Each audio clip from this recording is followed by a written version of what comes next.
Patay sa kable ang pakiramdam ngayon ng mga motorista sa tuwing binabaybay nila ang kahabaan ng kalsadang ito sa Nasipit, Agusan del Norte. Kumalat kasi ang balita na ang ilang napadaan dito nagkasugat-sugat ang leeg at mukha matapos madali ng nakalaylay na kable. Talagang nakakatakot. Maraming madidisgrasya. Napaka-perwisyo po talaga. Kakaabala po namin bilang isang motorista. Sa mga motorista dyan, magsilbi po sanang babala ang ulat na ito. Isa sa mga biktima, ang estudyante mula Barangay Triangulo na si Bjorn. Ang kableng sumabit sa kanya, nag-iwan ng sugat at marka sa kanyang dibdib at leeg. Nara di akong Sabado. Grabe yung dugo dari adi. Kwento ni Yorn, Sabado ng gabi, pauwi raw siya galing ng eskwelahan nung habang binabaybay ang kahabaan ng kalsadang ito sa Barangay Amuntay. May kung ano raw pumulupot sa kanyang leeg. Nasya ko ba niya? Abi ko ganang PC. May sumabit palang kable sa leeg niya. Pikas na wire dari sa left side na putol siya. Nya mo nang ang wire mo siya ganang ni anak dari aba. Sakit yun siya niya pagka saka dress babaw ka ng grabe ka hapdos niya naglisod kog hingato. Nasaktan man, dali-dali raw niya itong tinanggal. Kanang nakagunit pas manubilang sa right na kamot. While drive ko na dala pa na akong wire. Murag na anak ra ba? Pagka-uwi, agad nilapatan ni Bjorn ng paunang lunas o first aid ang tinamo niyang sugat. Wala na miniadtog kuan kanang ospital ato kay medyo gabi na yun siya ba basin panang gitrapuan pato na akong dugo. Aya siya ding giana gikuanan din yung bita din og gitan-og lawom ba siya. Ang kabling pumulupot sa kanya, pinaghihinalaang mula sa poste ng isang telcom o telecommunications company.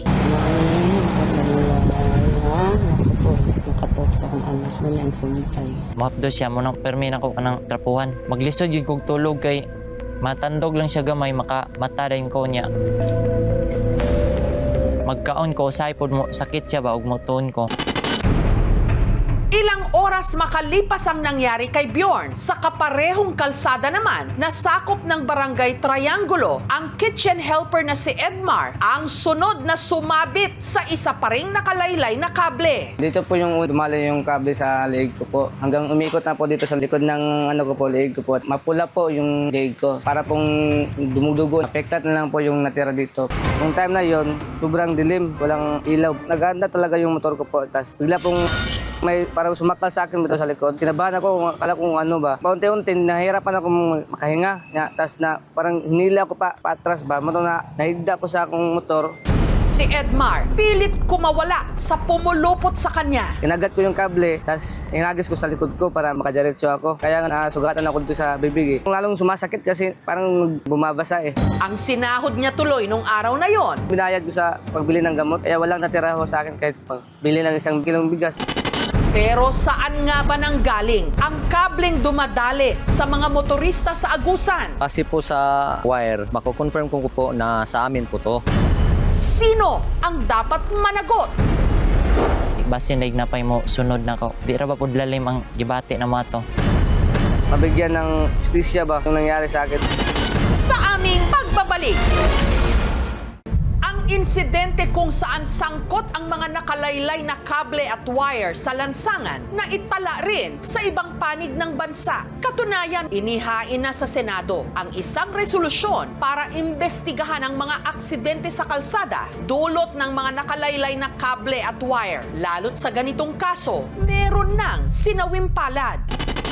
Ang biktima, kargador mula Virac sa Catanduanes, si Jessie Vic. Yung pagdating nila dun sa emergency, kita yung halos isang dangkal daw na laceration, yung sugat sa leeg na dulot nung nakalaylay na na wire. Kwento ng kapatid ni Jessie Vic na si Jomel, alas 7 ng gabi, August 23, nung nakaraang taon, binaybay ng nakamotorsiklo niyang kapatid ang kahabaan ng Provincial Highway sa Virac nung aksidenteng sumabit ang leeg nito sa nakalaylay na kable ng isang telcom. Parang ginilitan ng kutsilyo yung itsura nung ano niya, ng sugat niya. Si Jessie Vic sinubukan pang isugod sa ospital pero idineklara na siyang dead on arrival. Yung immediate cause po nung death po ng kapatid ko, kahit hypothermic siya, secondary to massive blood loss. Sobrang bait po nun, sobrang responsableng ama yun sa anak namin. Sobrang sakit po, syempre. Hanggang ngayon pa, mahirap pa rin patanggapin yung nangyari sa kanya.